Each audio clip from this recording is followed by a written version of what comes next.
a choice right now, between fear and love. It's just a rock. Out of the dark night of ignorance and into the shining light of truth. Expanding reality. A population of citizens capable of critical thinking. We don't see things as they are, we see them as we are. There's a level of reality where everything dissolves into an ocean of energy. We empower our experience by insisting on our authenticity. That's very profound. Very. Expanding reality. Welcome to Expanding Reality. I am your host, Brandon Thomas. On this incredibly cool episode, guys, we have Graham Dunlop joining us from the Grimerica podcast. One of my favorite shows. Definitely check it out. All the ways, of course, to find him linked in the show notes. Check it out. On this one, guys, we talk his narration that is absolutely fascinating, his 1990 UFO sighting over in Israel, which is super awesome and very unique. You guys are really going to like it. As well as government disclosure. We're both not a fan, spoiler alert. As well as his contact at the cabin that he does with Randall Carlson and David Warner Matheson. All sorts of really cool stuff going on with that. As well as some fascinating new information on the D.B. Cooper case. So this is an incredibly cool conversation with one of the dopest dudes ever. Graham, I can't thank you enough, man. This is a blast, brother. So again, guys, all the ways to find him located down in the show notes. Make sure you'll check that out. While you're down there, you may as well get a gander at our resource links. They're all there for you, so go ahead and check them out. As well as expandingrealitypodcast.com. That's the only link you need from us. That's a central hub for everything. It's going to take you to all your favorite socials. You know, the show goes out to over 50-something different platforms, so you can find it. It's out there. So expandingrealitypodcast.com, that's the link you'll want. And that is also, if you were wondering, hey, how do I support the show? You're super awesome and dope. First of all, thank you. Second of all, you can do that by signing up to become an Expansive Insider. That's where all the bonus stuff is at. Now, if you want to support the show and not take advantage of all the extra stuff that we've got going on, we facilitate that for you too. There's a link down in the show notes that says support the mission, and that is the best way to do it. And I'm grateful for everyone that's participating in value exchange. That's what it's all about, right? All right, guys, now that we got that going, let's get to this incredibly cool conversation with Graham Dunlop.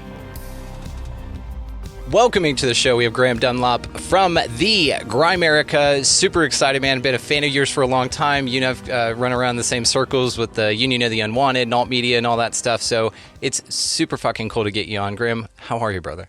Yeah, I'm doing well. Thanks for having me on, man. It's been great to meet a whole bunch of other podcasters, and it's kind of weird just doing this since 2013, but also seeing like a whole wave of more people jumping in and doing this, right? It's great. It's really remarkable. And you are one of the pioneers in this. You're one of my inspirations for starting the show, which is awesome. I mean, I'm sure you get that a lot, right? That sounds weird. I mean, that's what I mean. This is really weird to even hear that, because we were questioning it back in 2013. Like, is it too late to start a podcast? Yeah, that's when you feel like you missed the boat. And then you have all the new people coming on, which I don't disagree with. And you see so many more of them, which I highly encourage. I mean, I'm an affiliate for our hosting site because of that, because I just want everybody that wants to amplify their voice to do it. We empower people to do that. And so I love that. So for my audience that's just not super familiar with you, I'm so grateful to introduce you to them, by the way. So if you don't mind, sir, just let us know a little bit about you, man, before we get it going. Yeah, man. Well, I quit my day job last year during COVID. I was just fed up with operations management type stuff to read books full time. Basically, I read books for the show. I narrate books for, we publish some books on Audible. I've been super grateful to read like awesome authors and get them out there for people to listen to. And we do some events like called Contact at the Cabin. So that's kind of a bit about like what's going on now. But me, I kind of, just a quick little background. I had a massive UFO sighting in 1990 in Israel while traveling around the Middle East and Europe. And that kind of opened me up. But then I had sort of the fall, and I'm realizing maybe like this is like a pattern. Like I had to go to the depths of hell basically through addiction. And I came out in 2008, started listening to podcasts, and have been sober ever since. So that's kind of like a gist of it. I've helped running some recovery groups. I've been into Reiki and other sort of spiritual practices along the way. So that's kind of a real high level. Well, it is. And like I said, you're tremendous. So definitely want to unpack some of that stuff here for sure. But yes, you do narrate these incredible books. So let's talk about that for just a minute. So what got you into that, first of all? Because when you do these, you put clips up of these, by the way, and I'm always enthralled by it. I'm just like, God damn, you have an awesome voice. So you do really well at this, and you're meant to do something like that, because you could tell. So what got you into that, first of all?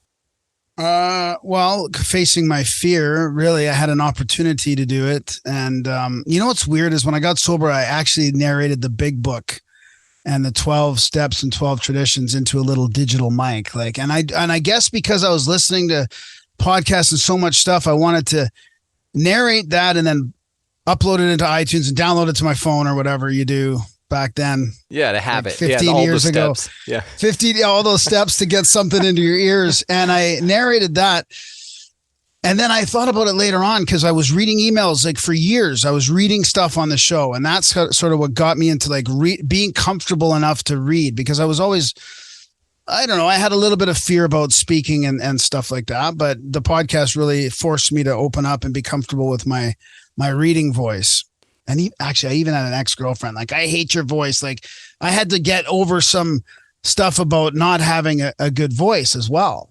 Yeah. And then my current girlfriend's like, oh, you have a wonderful voice. I'm like, what's going on here? Like, what, you know, so really just getting over that fear. And then on a guest of ours, so I was already thinking about narrating stuff. I was going to narrate like a D&D book. I narrated a UFO book for my friend, how to see a UFO. I just said, I'll do this for free for you. And then I was going to do the book for Recovery Dharma. They had a book out. I was going to do that. So I was already sort of doing stuff, you know, for sort of volunteer for free. And one of our guests who wrote a book on spiritual alchemy called Concerto. No, what was it again? Let me, geez, now I got to make sure I get this right here. It was a pretty fascinating book, Song of the Immortal Beloved. It was a contemporary explanation of spiritual alchemy. And I had a hard time with spiritual alchemy, but it started to click to me. I'm like, wow, we have this ability to transmute emotions and transmute energies ourselves through the centers of our body. And it was a long book, and he's like, why don't you narrate it? I want to get it on audio. And my first reaction was like, no, can't do that.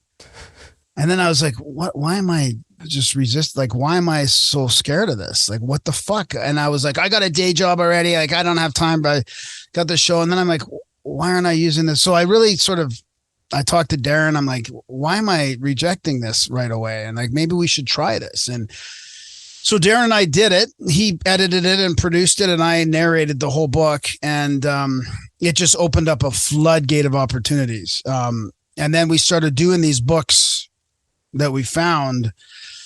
And like, I started digging into, and then the other thing was I found an old copy of The Secret Doctrine at one of our events with Randall Carlson in an antique shop. And I was like, why is this this is for sale in an antique shop for like $40? So I bought it and I read it and I narrated it. And that was like one of the main sort of like jumping off points into like doing this. Like I was able to narrate a Blavatsky book and get it out on Audible. It's incredible. Absolutely. So yeah. Incredible. And then I quit my job, and everything coalesced at the right moment to get a whole bunch of this stuff out and actually sort of make a go of it. So I don't want to get too deep into that weeds, but it was really a case of like a leap of faith and then having everything come together. Everything you described right here, even with this one exercise of just narrating books, you have covered the gamut as far as it goes, as far as learning and the way that we grow, because even you had a little bit of doubt, and that was mirrored back to you in the partner that you had at the time, and she only reinforced your doubt.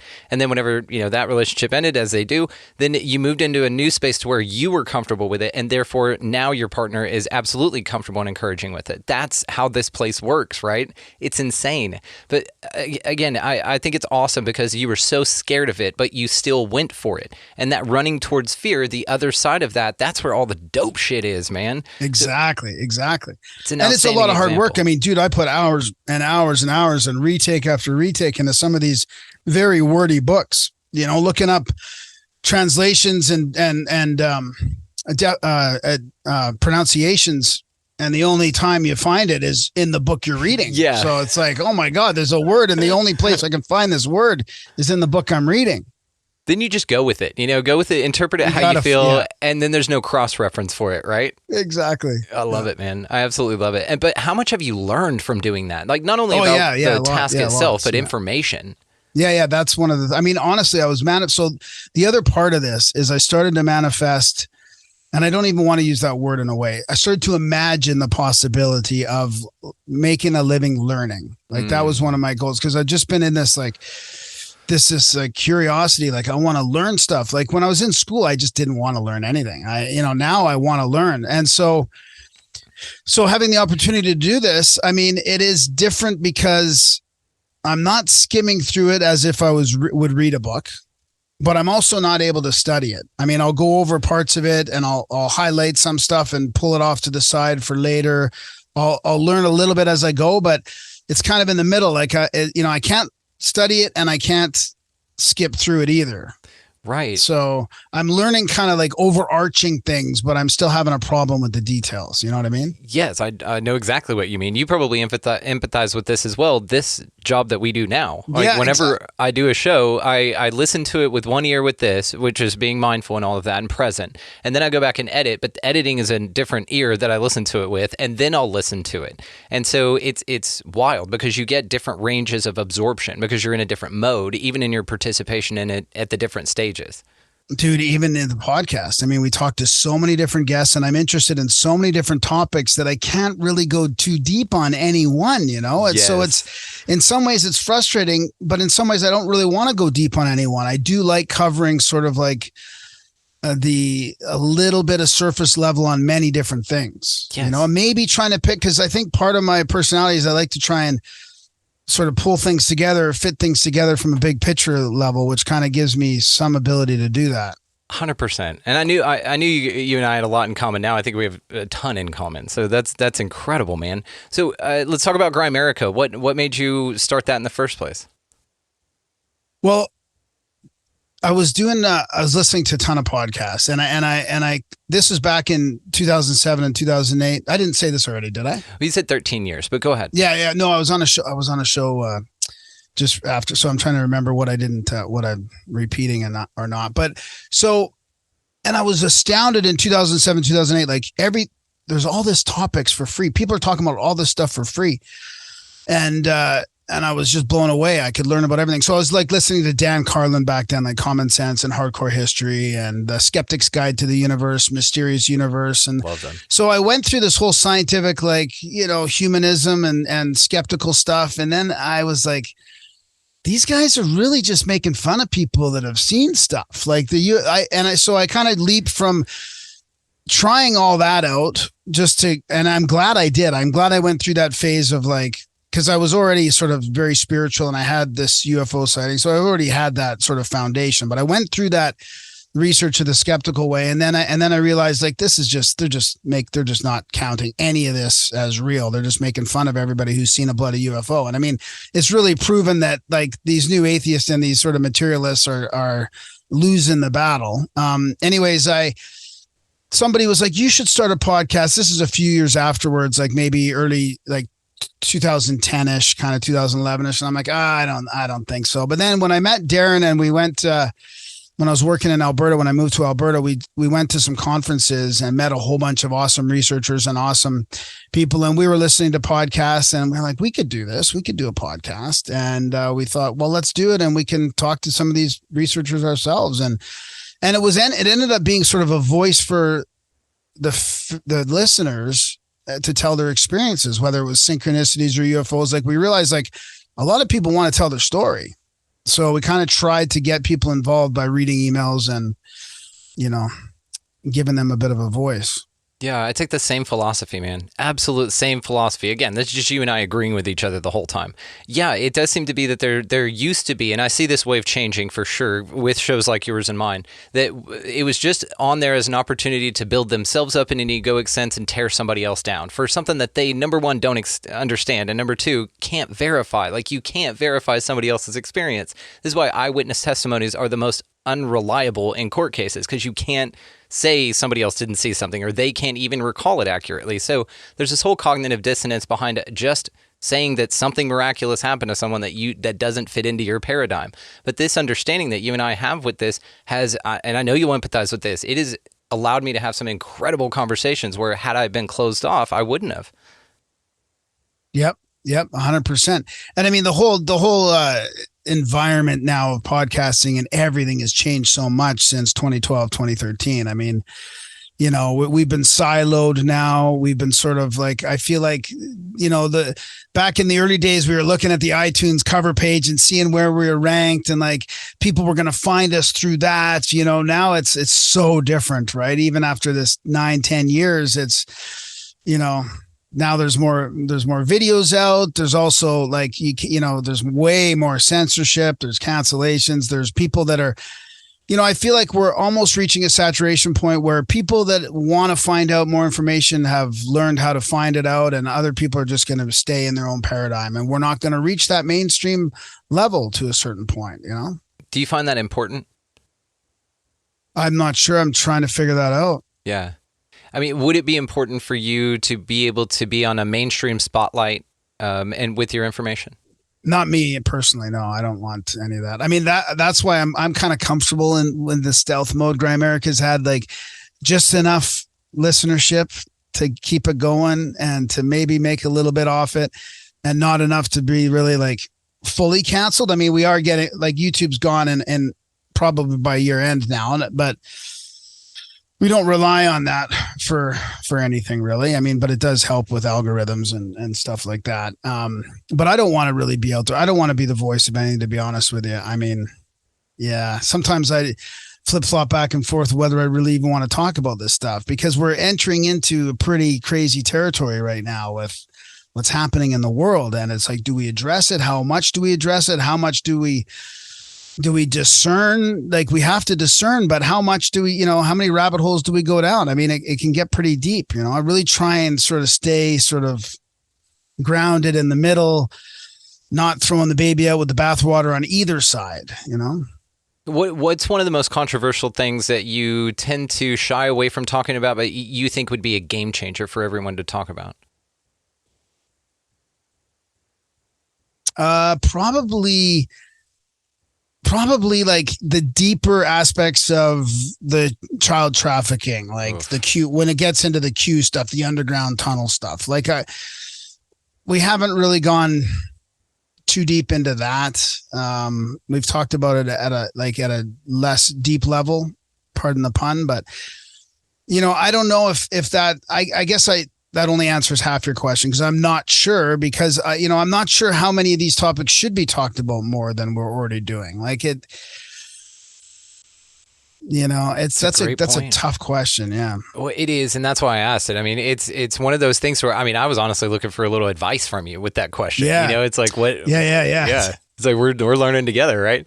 I like, what do you think? And I don't disagree with you, man. It's one of the most important things, but it's so heart-wrenching and gut-wrenching that it's just so hard to talk about, you know, but it's so necessary. So, and then what you're really doing, though, is offering your energy over into a system that's, I mean, what are you going to do about it? I mean, it's the old Jim Jeffries joke, and it was, if you've got a problem with gay marriage, don't marry a gay person, right? So it's like you and I participate in this by not being pieces of shit, child trafficking and pedophiles, right? But what can you do beyond that? You know, that's the question. That's what we're really talking about here. So I'd like to have some people on about that. I mean, and there is really no topic that we won't touch on necessarily. Right. So, but I just think that question is difficult because the second part of the question is the most difficult, right? Right. I think you need to discern first before deciding whether it really needs to be out there. But that's kind of opposite of what we're doing on podcasting, because we're discussing it openly, and then, you know, the more people, we want more people to hear about it. So it's kind of a conundrum in a way. It is, you know, and I kind of dance between this idea of providing, I guess, just a safe place for people's minds to wander, and then an opportunity for discernment, and then, you know, just my opinions about it, right? Because when you get into the nuance of this and the facts of it, if we want to call it that, it's still somebody else said and somebody else said. Now, we know some bullshit's going on, but it's very hard to determine. So therefore, it's hard to say this is where we start with it. You know, of course, you tend your own garden, which you guys, we checked it off the box, but now you want to be more mindful. How do you approach it to where it doesn't turn people off, to where they just will ignore it altogether, you know, because it's too heavy. It's interesting. It's a balance, man. Yeah. Well, tell me about your UFO sighting. Well, I was on traveling around the Middle East and Europe, and I was in a rooftop hostel. I was on a rooftop hostel in Tel Aviv. So I came up on the roof. It was dark, 3/4 moon, and I was with a bunch of friends I was traveling around with. I think we were on our way to a kibbutz. And I see them freaking out and pointing up at the sky, and they're yelling and screaming, "Oh, look at this." So I run over there and I'm like, "What's going on?" And they're like, "We just saw this UFO and it did this right-hand turn." And I'm like, "What?" I was so pissed off that I missed it. I was like looking up. I'm like, "Please come back. Please come back. I want to see you too. I want to see you." And then I spotted this thing, and it was like a dodecahedron shape, or an icosahedron, maybe like this D20. And it was probably the size of a D20 at arm's length. And it was split in half, and the halves were rotating against themselves, and the whole thing was rotating on its axis. Silent completely, and it just went straight across the sky in airspace. And I mean, I was like, "Is that it? Is that what you guys saw?" And they're like, yeah, that's it. So I was with a group of people. They saw it twice. I saw it once. And I don't know what it was. But the only other time when I got back and this is in 1990, so when I got back, of course, I was getting into ufology and watching sightings, and I was, I got registered as a MUFON field investigator and into CSETI, the C5. I've got my old cards from the mid-90s. And the only other sighting I heard of that was similar to this was a woman on sightings who was in Israel who saw a very similar shape. Otherwise, that shape of a split sacred geometrical dodecahedron or icosahedron is not a really common sighting. No, it's not. You hear other sacred geometry craft like triangles and things like that, but I've never heard of this. And what it's kind of making me think of is like the Merkaba with the alternating. Yeah. I mean, that's so interesting. So you may have just seen like a Merkaba of an entity, and that's how it was kind of traversing, and it accidentally got seen. I mean, that's fascinating. Or maybe it came back for me to see it too. I mean, I don't know. Like, why would it list, why would it be like directly related to my questions? The other thing that's happening more lately is that there's a lot of these black cubes within a circle, sort of orb type sightings right now. And that sort of reminds me too, if a cube is spinning in a circle, I mean, maybe that's similar to what I saw. I don't know. That was like 32 years ago now, but. And it's really interesting, too, that whenever you change shapes of like platonic solids, anything, sacred geometry and stuff, it forms its own pattern. Like if you were to spin, like when you spin a coin or something, you can see, a pattern, it creates this image. And so that's interesting, too, because that could give you some sort of clue as to maybe the real makeup or functionality or something like that. Even if you look at this icosahedron from the top, it looks like a pentagon. Raise it pentagram. Raise it up just a little bit. There you go. Yeah, right there. Yeah. See, like if you look at it from it changes shapes depending on which way you look at it and how it spins and all that. Yeah. That's incredible. And I mean, even that seems like the Jewish star, right? What you saw, the dodecahedron, if it's paused at a certain point, that's the Jewish star, which is again the Merkaba, alternating triangles upside down within each other. Yeah. Absolutely fascinating, man. Well, what are your thoughts on UFOs? What do you think they are? What do you think's going on with that? Just your best guess. We know that nobody plants their flag. I think it's all of the above, man. I think it's everything. I think it's ETs, it's interdimensional travel, it's entities, it might even be demons and stuff. I mean, here's my.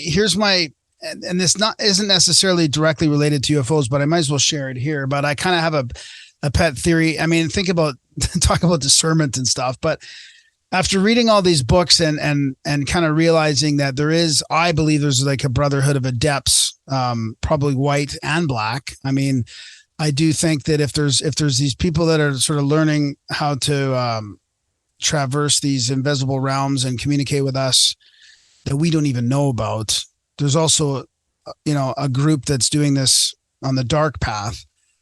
And I don't know maybe they're responsible for a lot of this paranormal stuff we see, which could include UFOs too. I mean, so I think that it's a spiritual thing. It could be a demonic or a religious thing. It could be an interdimensional ET, all the above, black projects. I mean, oh dude, your partner that you talk to quite a bit on your other show, Dave Zed, like what he says right now is like the technology is the same, right? Spiritual and this interdimensional portal technology is the same thing. I mean, that makes sense, right? The adepts can do all this. So what is non-human and what is human? I don't even think we have a clue really. Yeah. I think the human capabilities that we all just shuffle under the rug are there for us. I mean, even just some later movies, we had Caroline Corey on. Caroline Corey, I think that's her name. Her movie Superhuman, or what's it called? Superhuman, yeah. And it's got, talking about how kids can see without their eyes, and people can be learned. Like we have so many powers that we don't realize. And I mean, if you're studying this for 12 hours a day, 16 hours a day, I mean, how amazing could it be, right? If you follow the path of the master, the adept. So I just think we have no clue on what's going on. Yeah, I agree. And it's all connected also. I would add to that, like you said, it's all seemingly the same thing. If you look into the paranormal, Bigfoot, UFOs, time travel, stuff like that, it's all like the same thing. And so what's interesting about this too is it's, one of the things that's coming to light lately is, we get frustrated, let's say, if we know that there's a technology out there that would end suffering on the planet, end it, free power for everyone, everyone gets food, there's this orgone energy, everybody gets this stuff. And the frustrating part is if that's a thing, and you and I can conceptualize that, and we have like the Tataria, the ancient dwellings, the sacred geometry like we were talking about, and the knowledge from the ancients, then why don't they share it? And then you look at like, okay, well, if the ETs have all of this and they don't allow us to participate in that as well, like what's going on with that? Is it all some sort of big cahoots thing? Are they barred from doing it? It just raises way more questions than answers, man, for damn sure.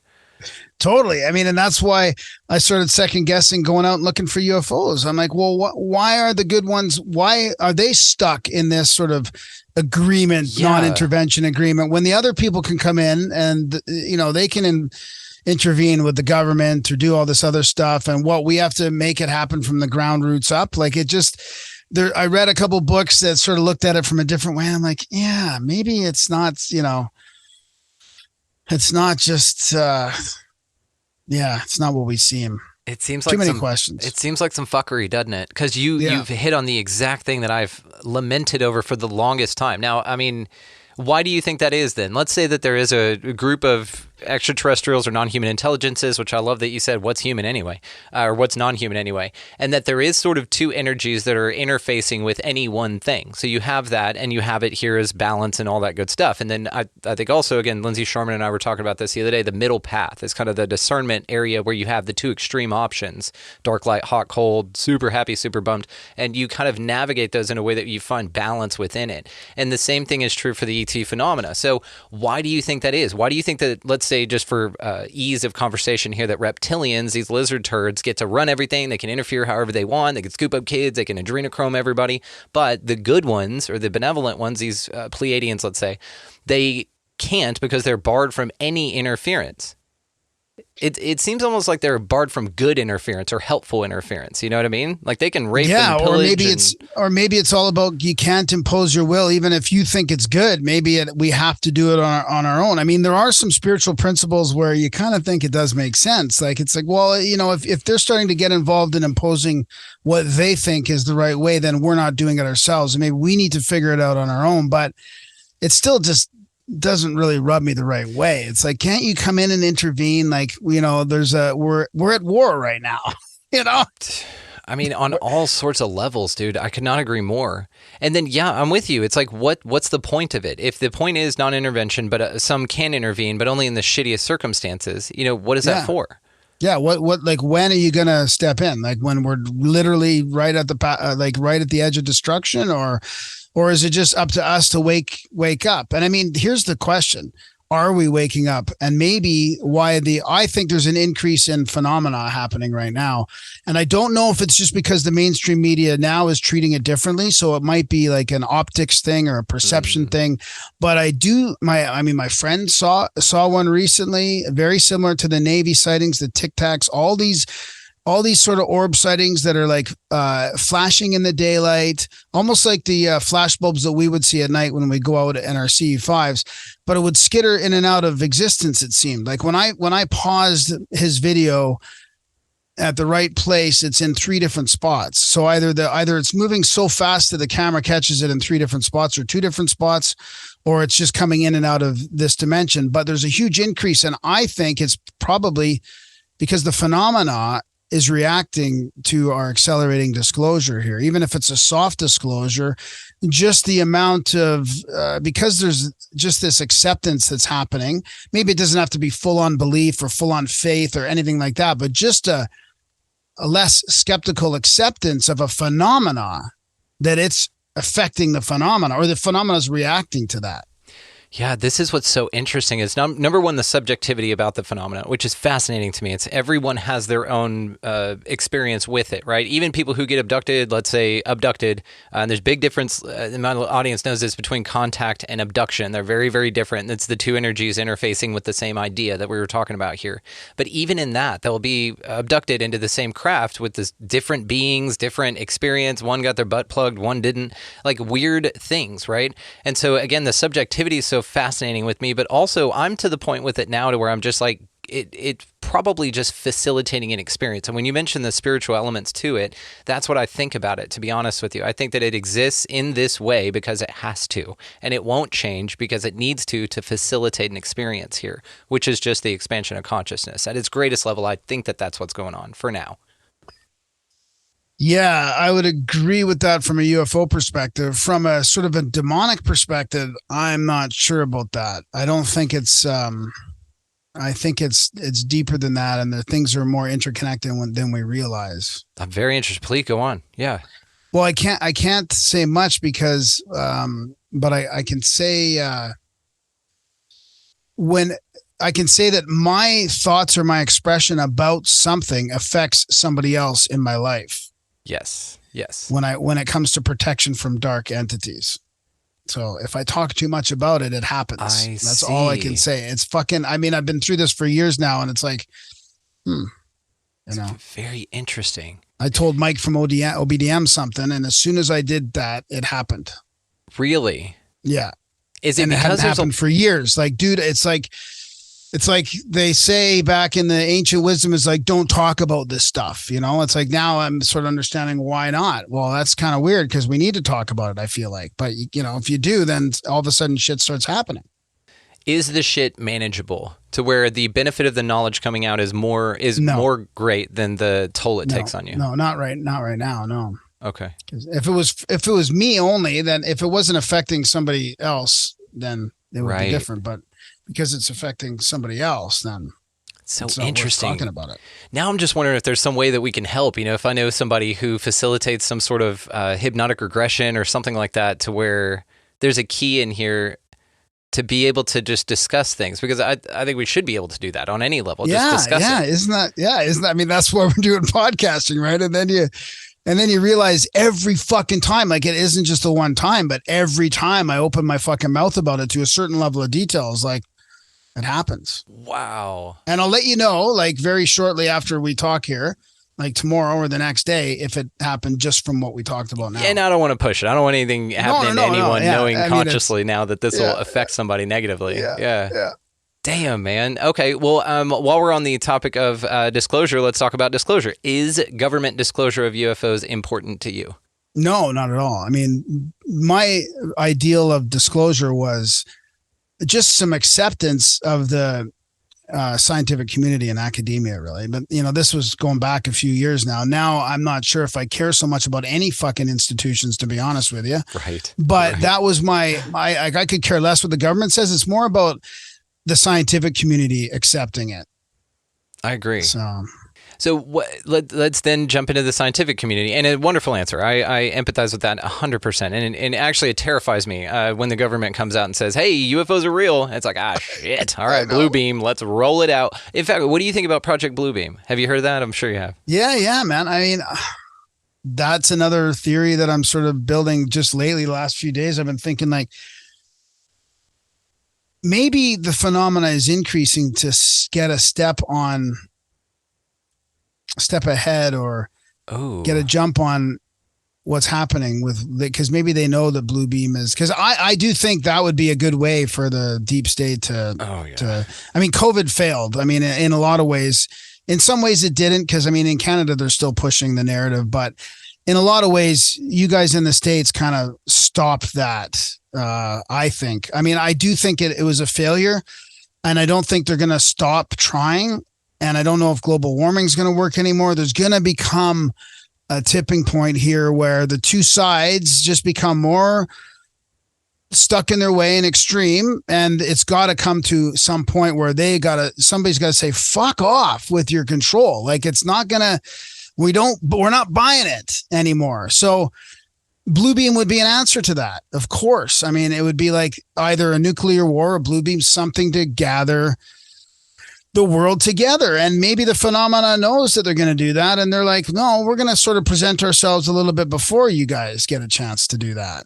I like your take on this, man. Your interpretation on it, because now it's making me think that, yeah, of course, if there is some sort of psychic connection, or if there's some sort of awareness that they have that goes beyond what we're able to understand really conceptually at this time, then they would want to kind of get out ahead of it and kind of ruin the surprise, or kind of actually come through in wake a way people up, pre-wake people up or something, you know? Yeah, maybe that's where it ends with the whole like, oh, we can't interfere. It's like, dude, they're using your craft that they made. You know, they got all the Nazi swastikas off the side of them. They're flying them around everywhere. Like, you're okay with that? It's like, no, they're taking your car and, you know, Grand Theft Auto in it around everywhere to scare the shit out of people. Go claim your property, man. Let's go.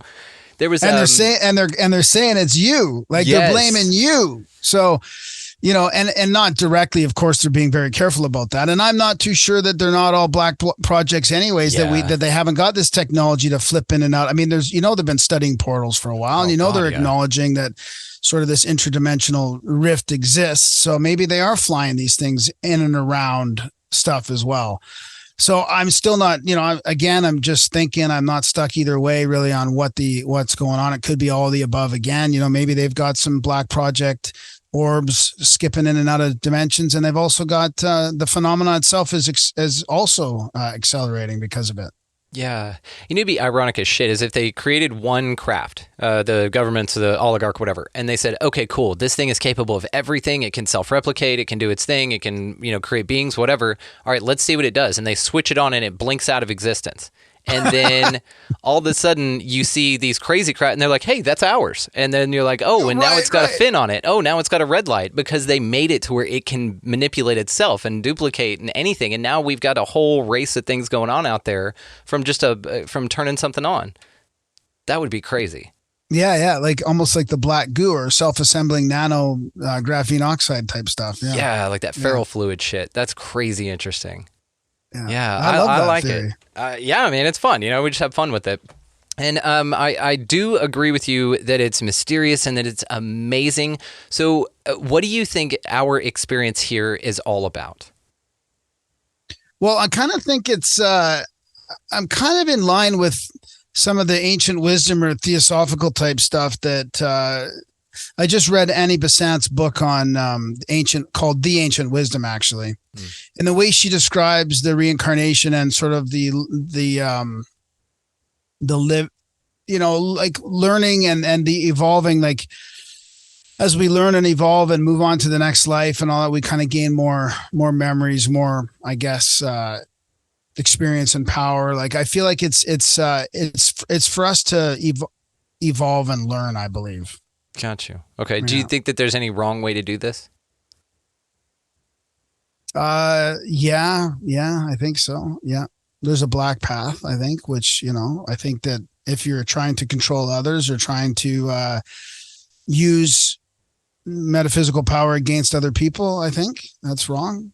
Yeah, I agree completely. I think there's a pretty clear line between that. Now, whether you call it evil or not, I don't know, because I think a lot of the evil I'm stuck there. I really don't know what to think about that. I flip-flop back and forth all the time, because I think a lot of the people that we would call evil right now just have no fucking clue that they're being evil. A lot of them are just, they think they're doing good, maybe.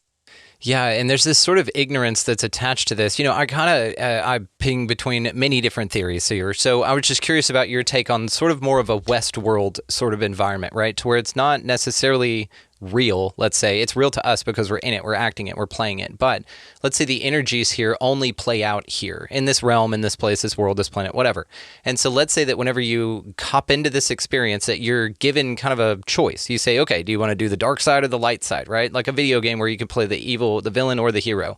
But both are necessary to run the game, right? You need both. You need these energies of duality. You need it all here, even the shittiest of things. But people play that role because it's a seat on the ride, right? It's an experience here, and then you can kind of choose it, So one of the things I've been really entertaining lately is that perhaps you all come in as black hats. You come in knowing exactly how the game's played. You get to fuck people over. You get to do whatever you want. Everything's cool. And then your next round, you're on the other side of it. You're on the receiving side of it. So you've been humbled by the experience because you know how it occurs at a level, but then also now that you're feeling the other side of it, it's this do unto others thing, and now you're on the other side. So I think folks like you and I, just a theory again, that we ran through our black hat phase and now we're in the white hat phase. So we learned all the ways to be evil and shitty because that's where you start, right? That's your beginning level in this place. And then you kind of level up and then now you're part of the white hats. But to this idea then, all of it's necessary, even the shittiest things. What do you think? Yeah, I think that fits in a little bit with the theosophy because the karma, the sort of the karma view, right? That you really have to you are experiencing this because of your past, or maybe it's opposite to karma. Would it more be opposite to karma? Like I feel like in karma you're kind of I don't know. Yeah, karma, in my mind, I've really changed the way that I look at it based on a lot of conversations I've had about it. So in my mind, what I disliked about it and why it was so off-putting for me initially is that the idea, how it was described to me first, I'm sure everybody greets it this way at first, is that karma, by definition, earlier on, is that you only do good to get good in return or to avoid bad. You don't do bad, not because you're a good person, but to avoid getting bad in return and to only get good in return. Well, but return in multiple lives, though, right? It was kind of like, it's kind of a longer view of like, if you're not good, it's going to affect you way down the road kind of thing too, right? So, you would end up, I guess the way I think of it is you would end up doing, let's say, bad things, and then you'd have to atone for those the next time. So in that way, it seems to overlap a little bit with your theory where it goes from dark to light. Yeah, and that's how it was approached to me in the beginning, and now I've since come to look at karma as lessons. That's it. It's just lessons. It's like, okay, well, you get lessons based on the vibrational match that you are, and you're always an echo behind, right? In this place, again, this idea that if you do create your reality, which I tend to look at life this way a little bit more, at least that reality is a mirror to you. What you are is what reflects back at you, not what you think, not what you say, any of that shit. What you really are at your core. And so whenever you think of it that way, then you do get this ping back. And let's toss it back to UFOs for this analogy. Some people will get shitty UFO experiences. Some people get great UFO experiences. And it could have been the same shift. It could have been the same crew. They're like, all right, cool. Oh, cool. We get to go pick up Graham, man. Oh, he's awesome. He's got a great experience coming. This is going to be badass. And then after that, they're like, oh, shit, we're going to go pick up Derek. He's got a tough anal probing coming to him because that's the karma that's coming his way. Another fascinating thing I thought on the karma and UFOs thing, just real quick, there was a UFO experience that somebody had after a car wreck, and it wasn't a near-death experience, but it was a UFO experience after they had been thrown through a windshield. It was a very traumatic car wreck. Preston Dennett was on telling us about this. And the aliens came in, or non-human intelligence or whatever, and fixed her up, but they said, we apologize, we can't fix all of this because some of your injuries are karmic. What do you think of that?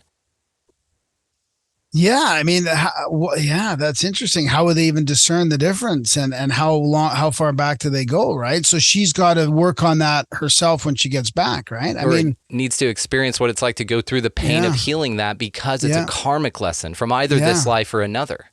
Yeah. And then, you're like, how much truth is in that? What if their machine to fix the leg that was hurt on her was broken, like the ice cream machine at McDonald's, on their UFO, the thing that fixes your leg is always broken. So we just tell them it's karmic and we can't, you know what I mean? Yeah, exactly. Yeah. It's crazy. Yeah. Well, I mean, either way, this is a fascinating place. It just keeps getting more and more mysterious. So let me ask you this. What is one of your favorite mysteries here? Just any of them.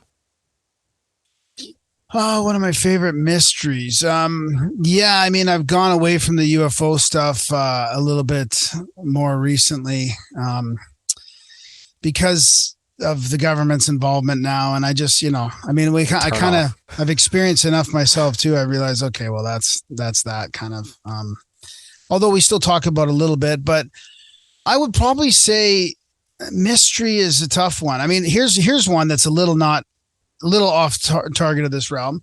We have, this will be a little bit of a teaser, a little bit of a highlight. You ever heard of DB Cooper? Oh yeah. Yeah. So we went and stayed at, we met with DB Cooper's son on Sky Pirate Ranch. So we did like a 3-hour or 2.5 hour chat with DB Cooper's son.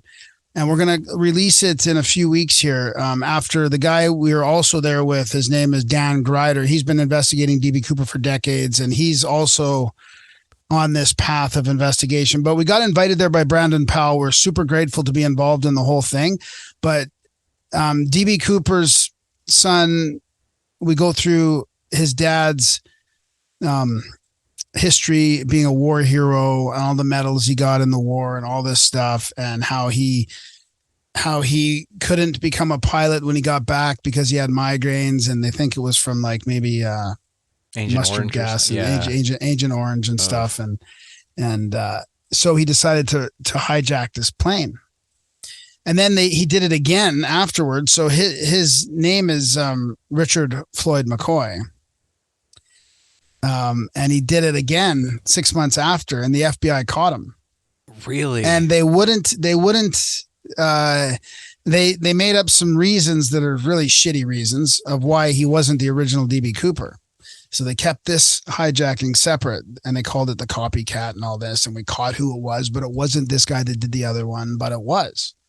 Wow. And there's evidence found now that sort of proves it. But I mean, there's a whole community around this. There's a whole 30, 40 books written about it, but we actually got to talk to his son for like a weekend, and we're going to come out with like a couple-hour podcast. So, I mean, that's just a recent sort of real mystery that's kind of not as paranormal, more of as a cultural phenomenon. Oh, it's still a great mystery though. And that's amazing that you were so involved in that and got to talk to his son, man. That's huge. Oh yeah. That's huge. huge. For days. Like we stayed there, hung out, interviewed him, had dinner, and pretty cool cat. That'll be fantastic guy. Yeah. That's so cool.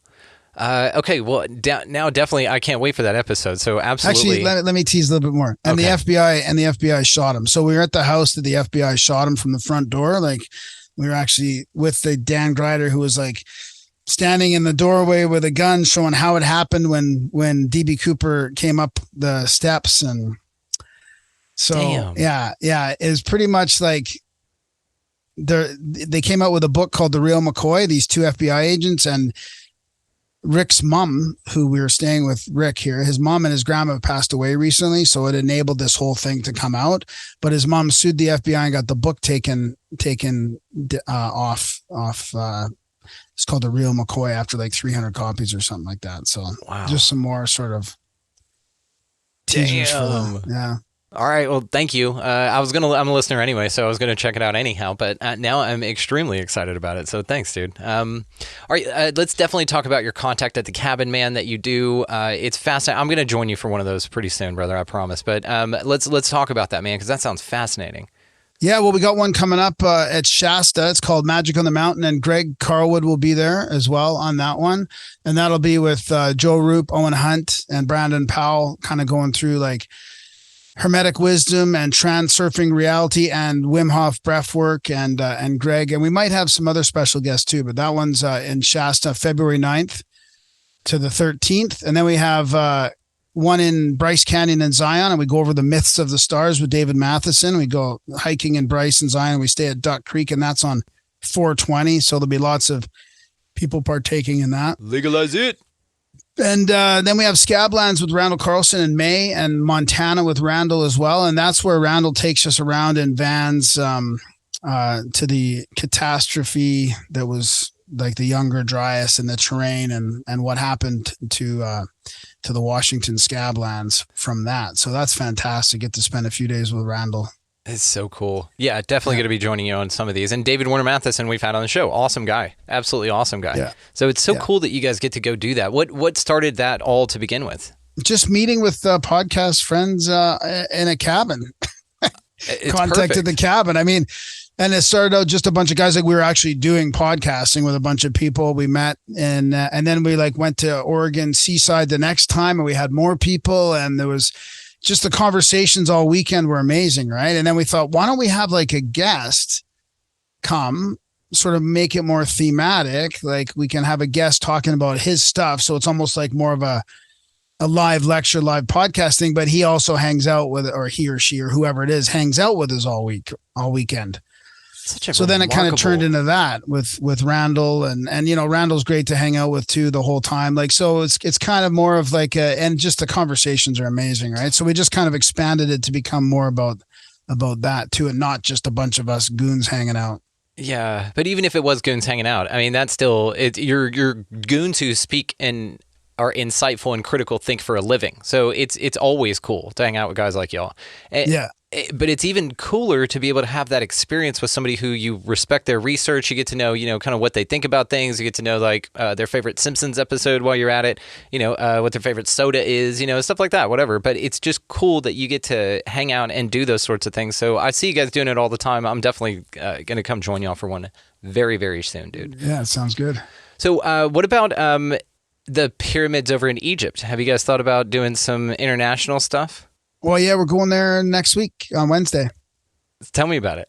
Yeah, with Ben Van Kerkwyk from Uncharted X.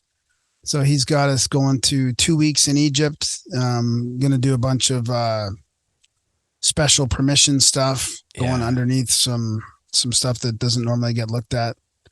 So looking at the ancient technology aspect. Like he's got spots where you can see all the drill holes and the saw marks and the scraping of the granite that looks like it was done with a knife through butter, that kind of stuff. So yeah, that'll be amazing. We're going with the Brothers of the Serpent as well.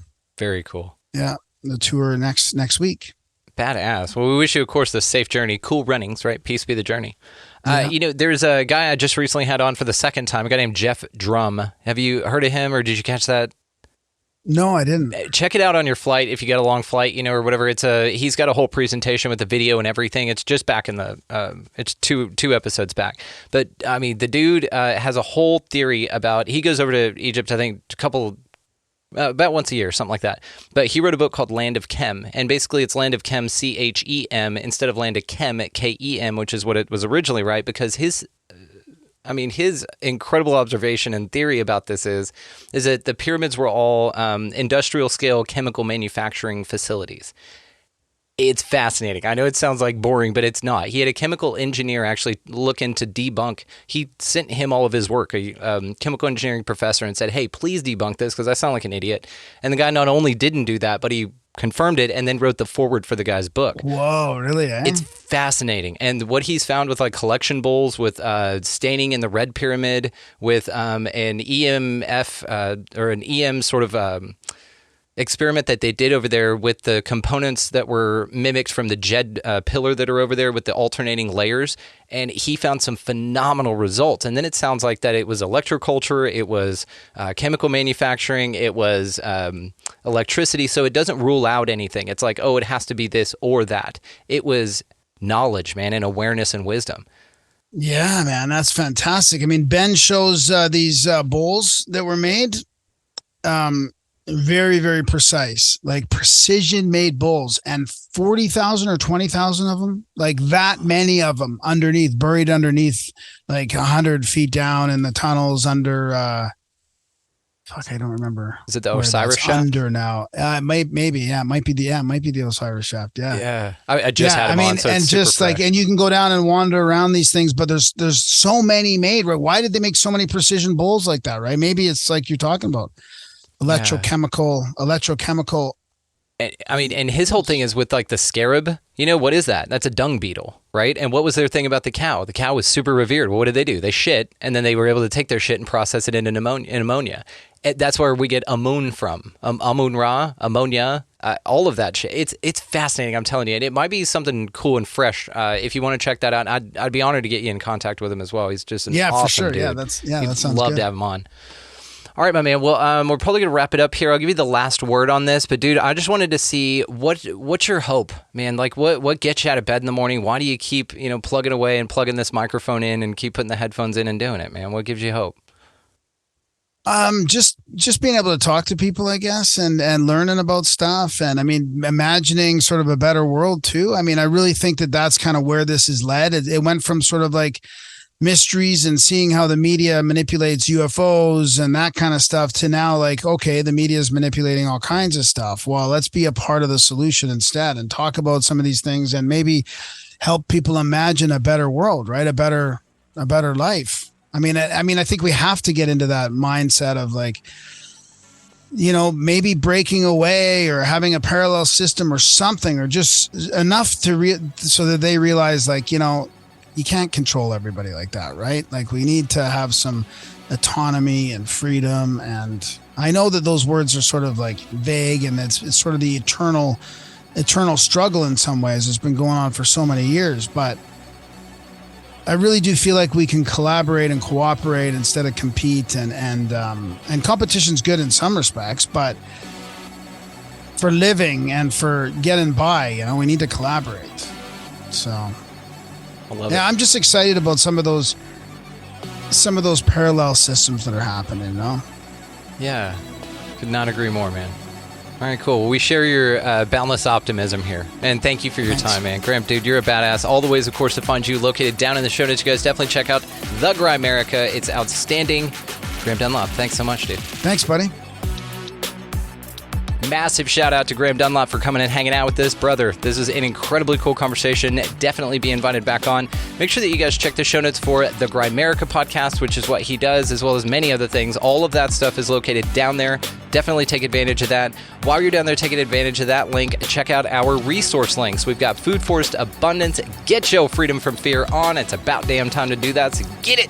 Also, we've got Opus, the Organization for Paranormal Understanding and Support.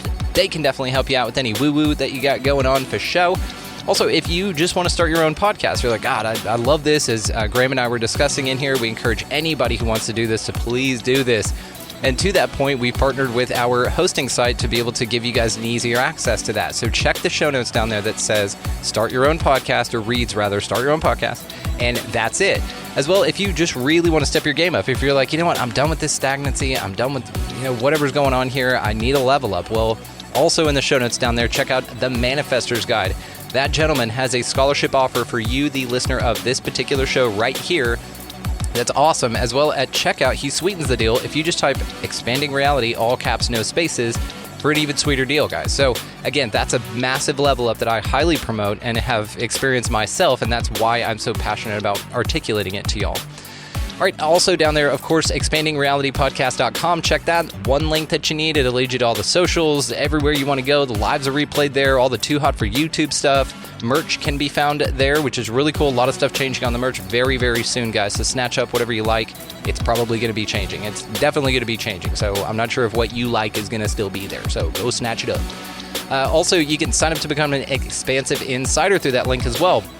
Best way to support the show. There's bonus stuff that gets put up there, as well as it's just an awesome way to participate in value exchange. Now, if you just want to do that, there's a link also down there that reads support the mission, and you can do that. There's no firmament on that, guys, so just pour in as much abundance as you'd like, because that's what we're rolling with here. So thank you everyone, by the way, who's participating in that. It warms my heart to see this. When you put something out like that, you don't know how it's going to go, but it actually warms my heart to see the community participate in that, because you see the value in it. You understand that this is what it takes. This is the next step for everyone, is to be in cahoots with one another in this energetic way. All right, so please go out into this incredibly cool and amazingly mysterious place, whatever the hell this thing is, guys, and y'all pick up a piece of litter. Of course, be nice to everybody that you come across. Go ahead and buy a meal or coffee or something like that for somebody in line around you and really up the vibe. As well, while you're doing all the amazing vibe shit, you might as well get out of the left-hand lane, because that's a huge pain in the ass. You got somebody behind you wanting to pass. Go ahead and move on over. We'll be right out of your way, and then you can move on back and live your life, right? All right, but other than that, guys, go out into this incredibly beautiful and mysterious and what the fuck kind of place, and y'all just be good to one another. That's basically it. Just be good to one another. We're going to get through this. Hang in there. You're doing great. If nobody's told you that today, you're doing fucking awesome. So keep moving forward, and y'all be good to one another. That's it. All right. So y'all, thank you so much for being just incredible, for listening, for watching, for engaging, for being the most amazing sons of bitches out there. I'm proud of you, and I love you. And we'll see you next time.